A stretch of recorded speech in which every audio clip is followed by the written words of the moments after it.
I mean, it's crazy, right? Like last time we're like, co-main event, how the hell is he in the co-main event already? Now it's first fight on the card, I guess? They wanted to bring some ice to the prelims, so it's all good. When did you find out that you were the first? I mean, probably just the last day or so, like us? Yeah, last couple of days. I didn't think too much about it, but yeah, I think like 2 days ago, 3 days ago. So it's all good. I mean, but like coming into this week, I think we thought you were the co-main or on the main card. Were you thinking about like, hey, I'm back here again? Yeah, no, 100% I was, but it's all good. It's just a little roller coaster of emotions going through that, but it's all good. It happens.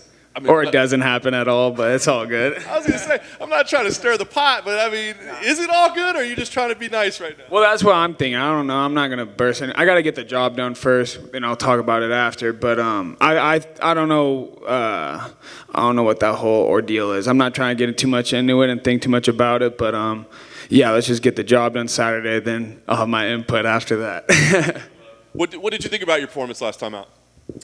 Just had to get the job done. I rewatched it a couple times. It was all right. It was cool. Puno's just a dangerous guy, and you got to respect it. He's arguably probably one of the most explosive punchers in the middleweight division. So you just had to respect it. I felt like I was doing good everywhere. Even after the cut, I think I was doing all right. I thought I won the fight pretty clearly. But he's good. You know, I respect him and his skill set. He's a good fighter. I spoke to Andre last week. He said he actually asked to fight you. Do you know if that's No, that's cap. That's a lie. I actually tried fighting him in LFA a year and a half ago. He didn't want it. Him and Tresean Gore are the same two people because I've been trying to fight him last 2 years since COVID. Neither of them wanted to fight because both of them had COVID during that same time frame.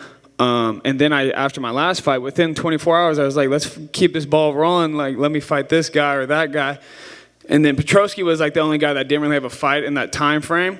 So I was like, that made perfect sense for me. I've been wanting it for over a year. You know, I already had my eyes on him. So, yeah, I've been wanting it.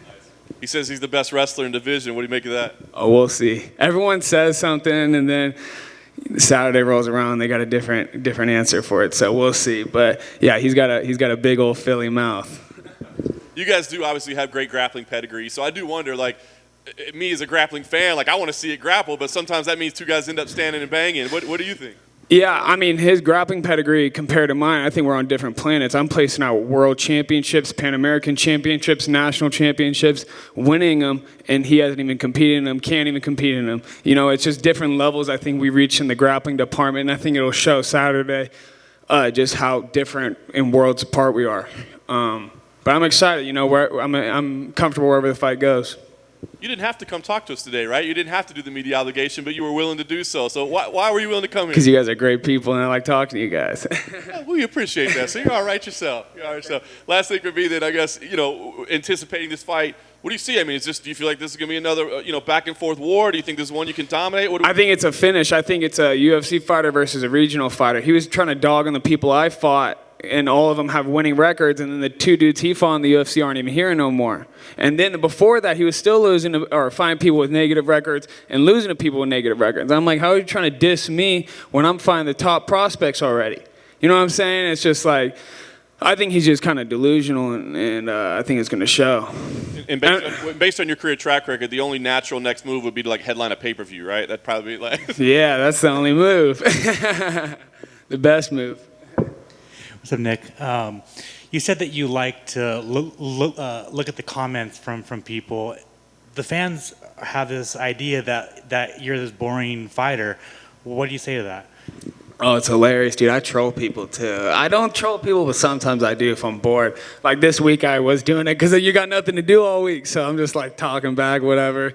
I don't really care, man. I mean, like I got 11 takedowns last fight, so it's like, I mean, I can see how for some people it might be boring, but I think it was just a strategical performance in that sense. In my opinion, I broke the record because I only had 3 rounds to do, and I think the other guy had 5. So in my opinion, I think that's a record breaker. But yeah, I don't really think too much into it. I read them because I think it's funny because I don't take it seriously.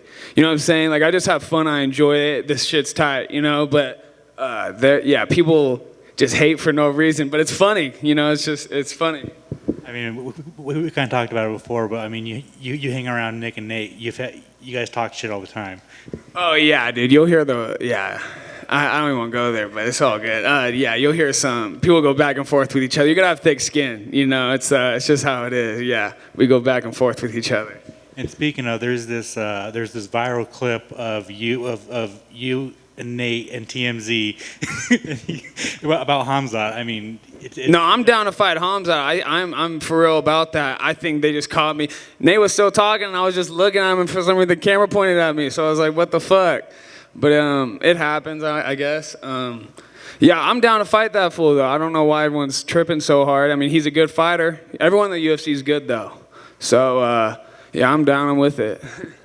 Thank you. Thank you.